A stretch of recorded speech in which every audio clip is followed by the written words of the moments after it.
অনেকদিন পর বাড়ি যাচ্ছি, তাও আবার ঈদে। অনেক আনন্দই লাগছিল, কিন্তু এদিকে আমাদের গাড়ি আসতে আবার লেট করতেছিল অনেক। আর এটা ছিল সকাল 6টার সময়।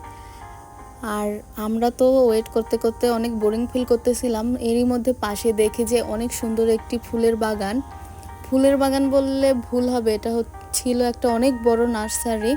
আর শহরের মধ্যে এত বড় নার্সারি দেখতে পাবো তা তো কখনো ভাবিনি। সকাল সকাল আমরা নার্সারিটা ঘুরে দেখলাম আর খুবই ফ্রেশ ফিল হচ্ছিল। একদম সুন্দর গাছপালায় ভর্তি, আরও ফুল। আর ওটা ছিল পদ্ম ফুলের গাছ। আর এত এত বাগান বিলাসের গাছ ছিল, ফুল ছিল, দেখে খুবই ভালো লাগছিল সকাল সকাল। তাও আবার আগারগাঁওয়ের একদম মেট্রো স্টেশনের পাশেই ছিল। এখান থেকে চাইলে কিন্তু যে কেউ গাছ কিনে নিতে পারে।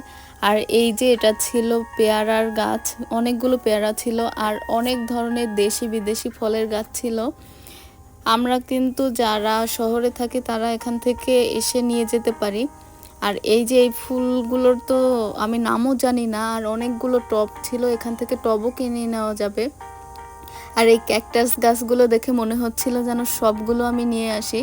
যদি বাড়িতে না আসতাম তাহলে এখান থেকে কিছু গাছ আমি নিয়ে আসতাম। আর আমার মেয়েও খুব এনজয় করতেছিল, একদম খোলামেলা পরিবেশ সকাল সকাল। আর গাছপালায় তো প্রচুর পরিমাণে অক্সিজেন থাকে। আপনারা যারা একটু গ্রাম্য পরিবেশ বা প্রাকৃতিক ছোঁয়া পেতে চান তারা কিন্তু শহরের পাশে এরকম অনেক নার্সারি থাকে, সেখানে এসে উপভোগ করতে পারেন। তারপর আমাদের গাড়ি চলে এসেছে আর আমরা বাড়ির উদ্দেশ্যে রওনা দিয়েছি।